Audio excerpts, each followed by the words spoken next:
Bonjour et bienvenue dans le journal de l'emploi. Trouver un emploi, c'est parfois le parcours du combattant. On est isolé, pour cela il faut se faire accompagner ou aller sur le terrain à la rencontre des entreprises. Et les salons représentent pour cela une belle opportunité, comme le salon qui va se dérouler le 19 septembre prochain au Stade de France, le 4e salon de l'emploi et de la formation organisé par le réseau national des missions emploi.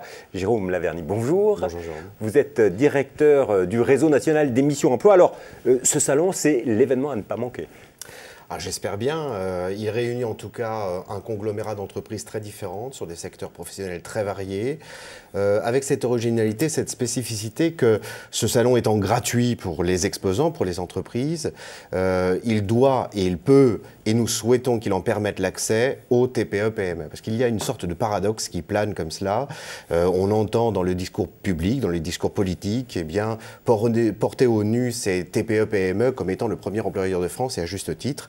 Là où en réalité parfois de grandes manifestations comme celle-ci sont payantes pour les entreprises. Raison pour laquelle nous avons voulu qu'elle soit gratuite pour que se côtoient après tout une multinationale et une TPE. Alors concrètement, donnez-nous un exemple. Qu'est-ce qu'il y a comme grande entreprise qui sera présente et la petite PME Dassault, Carrefour font partie des grandes entreprises, O2, un grand groupe d'intérim, Synergie. Et puis, oui, il y a vraiment un profil différent dans différents métiers. Différent, bien sûr. Et puis alors attention, avec des profils dans chacune de ces entreprises très différents, parce qu'on va des fonctions support aux fonctions opérationnelles, RH, compta, et puis suivant les métiers, des profils très différents. C'est des entreprises qui ont de 50 à parfois 400 métiers. Oui, parce que se côtoient ces grands groupes que je viens de nommer, eh bien, un groupe local d'immobilier, Century 21 en l'espèce, mais dirigé par un patron absolument très dynamique qui a 3-4 agences.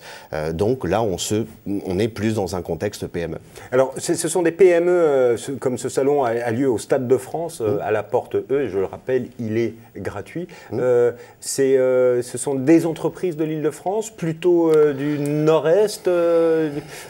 On peut trouver des entreprises parisiennes. L'une de nos bizarreries est précisément de n'avoir aucun critère de territorialité. Et lorsque nous rentrons en contact avec une entreprise, nous n'avons strictement aucune considération de son emplacement géographique. Tant il est vrai que le siège social d'une entreprise, son adresse postale n'a strictement rien à voir dans la plupart des cas avec son rayon opérationnel. Je venais de citer à l'instant de grandes multinationales qui ont ce réflexe de s'installer en plein cœur de Paris ou à la Défense et pour autant ont des offres d'emploi et travaillent partout en France. Donc pas de critère de territorialité. Donc quel est le petit plus de ce salon ? Il y a 3 objectifs, en tout cas celui de permettre, comme un certain nombre d'autres, des rencontres entre entreprises et demandeurs d'emploi, entre ce que moi j'aime bien désigner comme des chercheurs d'emploi, mais aussi des chercheurs d'employés. Il ne faut pas oublier aujourd'hui que paradoxalement, et ce que l'on ne dit pas assez, c'est que beaucoup d'entreprises sont confrontées à une problématique de recrutement et ne trouvant pas suffisamment de candidats. L'autre idée, c'est aussi de chercher des idées. Bref, de permettre en tout cas à chaque personne qui franchira la porte de flâner dans les stands et pourquoi pas de ressortir avec une idée, une perspective auquel elle n'aurait pas songé au moment d'y rentrer. Raison pour laquelle nous n'avons pas de sectorisation dans le salon. Il n'y aura pas le secteur du bâtiment, de l'hôtellerie, de la restauration, je ne sais quoi, mais un classement complètement alphabétique, complètement aléatoire par conséquent, forçant un petit peu cette flânerie et forçant chaque personne qui va rentrer à déambuler dans les stands. Et puis il y aura également des conférences. Vous avez tout le programme sur le site internet www.salonemploiformation2017.fr.